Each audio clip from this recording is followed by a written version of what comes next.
Selamat datang di channel Suara Nusantara, channel yang selalu memberikan informasi terupdate buat kalian semua. Jika channel ini bermanfaat buat kalian, jangan lupa untuk like, subscribe, share, dan tekan tombol lonceng di pojok kiri layar kalian agar kalian tak ketinggalan informasi terbaru dari channel ini.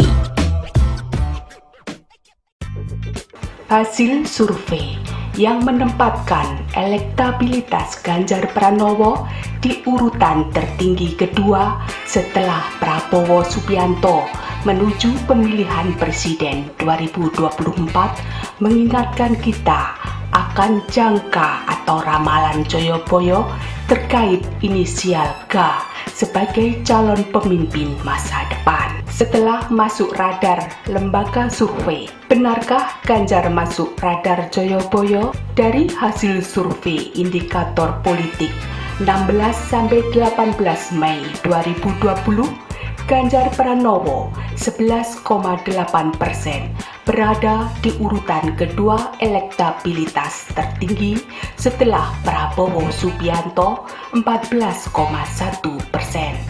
Menyusul Anies Baswedan 10,4%, Ridwan Kamil 7,7%, dan Sandiaga Uno 6,0%. Elektabilitas Ganjar naik tipis 2,7% dibanding Februari 2020 hanya 9,1%. Sedangkan Prabowo turun drastis 8,1% dibanding Februari 2020 sebesar 22,2%,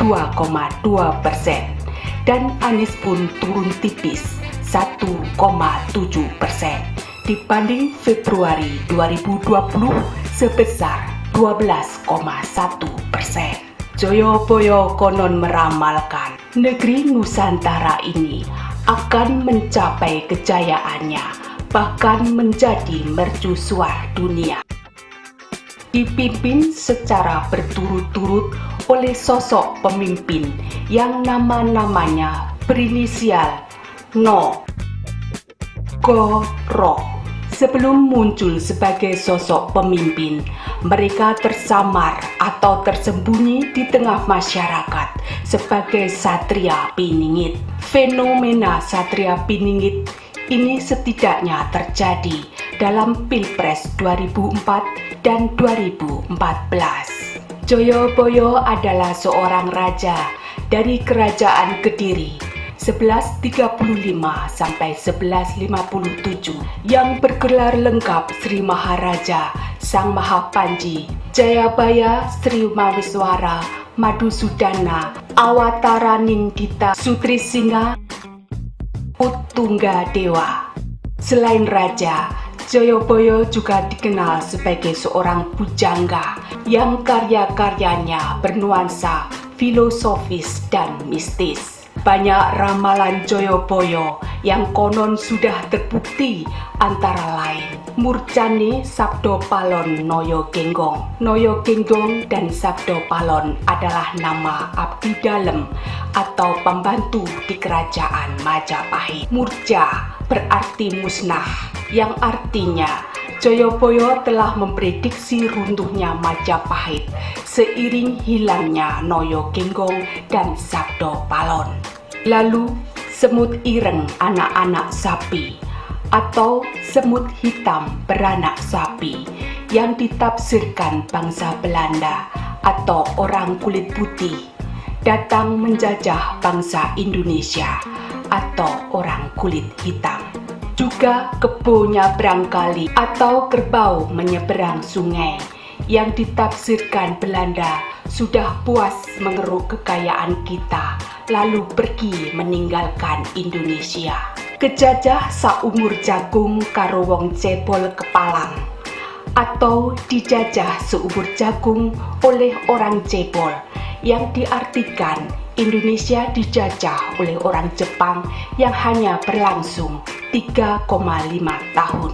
Kemudian pitik tarung sak kandang atau ayam bertarung dalam satu kandang yang ditafsirkan perang saudara pasca peristiwa Gerakan 30 September 1965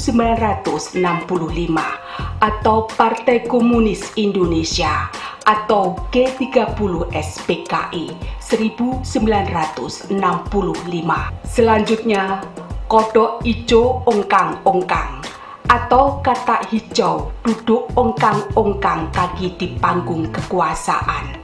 Warna hijau identik dengan seragam militer, sehingga kemudian diterjemahkan militer berkuasa di era Orde Baru yang dipimpin Presiden Soeharto.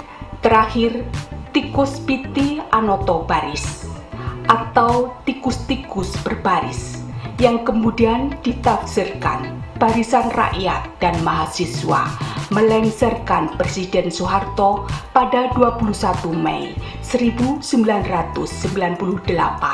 melalui gerakan reformasi. Lalu, bagaimana dengan inisial sosok pemimpin Noto Nogoro No diasosiasikan dengan Soekarno, proklamator dan presiden pertama Republik Indonesia yang berkuasa sejak 1945 hingga 1967.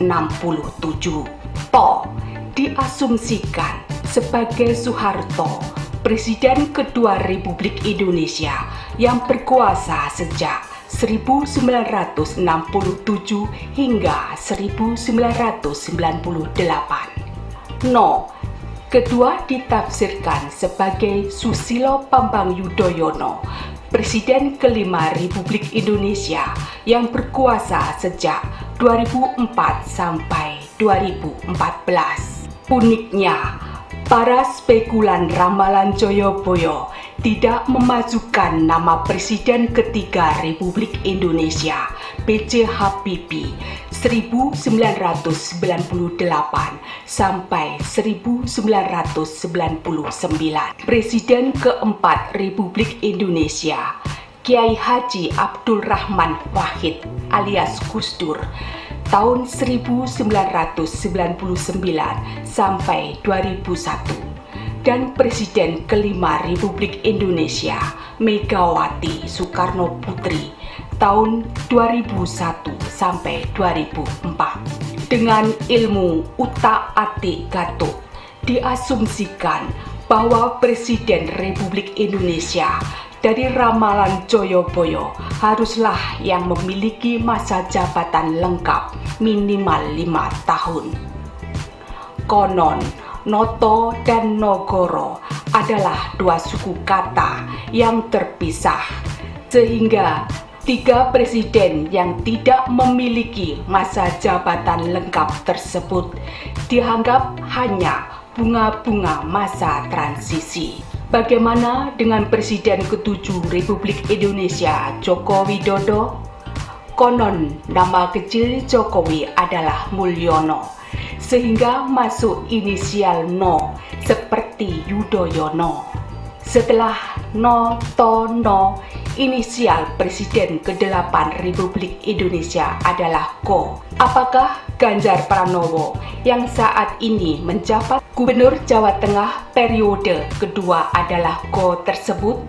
Mungkinkah Ganjar masuk radar Joyoboyo? Mungkin saja, sebab jalan ke arah istana atau kursi Republik Indonesia ke-1 tampaknya tidak terlalu terjal bagi mantan anggota DPR Republik Indonesia dari PDI Perjuangan ini. Pertama, meski saat ini Prabowo masih merajai survei, namun pada 2024 mantan Komandan Jenderal Kopassus itu akan dianggap sebagai politikus veteran dengan kecenderungan elektabilitas menurun, sehingga diyakini ia tak akan maju lagi di Pilpres 2024. Ini saja elektabilitas Prabowo menurun 8,1% dibanding Februari 2020. Kedua, dengan bergabung ke pemerintahan Presiden Jokowi sebagai Menteri Pertahanan, banyak pendukungnya yang kecewa, terutama komunitas 212 sehingga diyakini Prabowo tak akan nyapres lagi. Ketiga, dalam usianya yang sudah sepuh 73 tahun pada 2024, diyakini Prabowo akan lebih memilih menjadi kingmaker seperti Megawati Soekarno Putri pada Pilpres 2014 dan 2019. Di sisi lain, Ganjar adalah pilihan paling realistis bagi parpol-parpol pendukung Jokowi, terutama PDIP, bila memilih capres untuk 2024 sebagai penerus Jokowi. Mengapa di PDIP saat ini tidak ada tokoh lapis kedua setelah Megawati yang marketable atau layak jual sebagai capres, termasuk Puan Maharani dan Prananda Prabowo? Sebagai putra-putri Megawati, keduanya memang cucu biologis Bung Karno, tapi mereka belum tentu cucu ideologis sang proklamator itu. Kalau Ganjar sudah jelas sebagai penganut dan pengamal ideologi Bung Karno, Marhainisme dan Pancasila. Elektabilitas Puan 0,8% dan Prananda saat ini juga jauh dari Ganjar. Maka mau tak mau Megawati pun harus realistis seperti pada Pilpres 2014 yang merelakan mahkotanya diambil Jokowi. Sebagai kepala daerah, Ganjar juga dinilai berhasil, terbukti dengan terpilihnya pria berambut putih kelahiran Karanganyar, Jawa Tengah, 28 Oktober 1968 ini untuk periode kedua 2018 sampai 2023.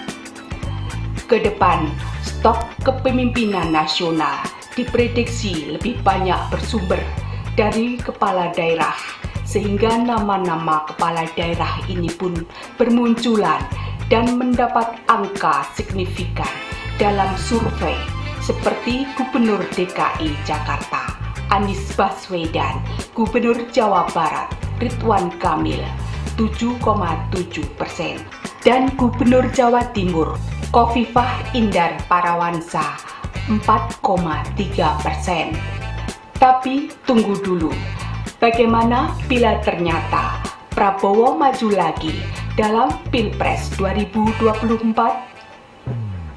Silahkan saja, tapi mungkin Ketua Umum Partai Gerindra ini akan kembali mengalami kekalahan pahit seperti pada Pilpres 2009 sebagai cawapres yang berpasangan dengan capres Megawati, Pilpres 2014 sebagai capres yang berpasangan dengan cawapres Hatta Rajasa, dan Pilpres 2019 sebagai capres yang berpasangan dengan cawapres Sandiaga Uno. Ingat nasib Prabowo, ingat pula kita akan nasib Sisyphus dalam mitologi Yunani. Alkisah Albert Camus tahun 1913 sampai 1960. Sastrawan eksistensialis asal Perancis itu tahun 1942 menulis De Sisyphe atau mitos Sisyphus. Sisyphus adalah tokoh dalam mitologi Yunani yang dikutuk untuk selama-lamanya mengulangi tugas yang sia-sia, yakni mendorong batu ke puncak gunung, namun ketika hendak mencapai puncak, batu itu menggelinding jatuh kembali. Sisyphus pun harus mengulangi pekerjaan mendorong batu itu ke puncak, lalu jatuh lagi, lalu dorong lagi, begitu seterusnya. Mengapa Sisyphus dikutuk? Karena ia mencuri rahasia para dewa. Akankah nasib Prabowo benar-benar seperti Sisyphus? Semoga tidak. Demikian informasi yang bisa kami sampaikan. Semoga bisa bermanfaat bagi kita semua.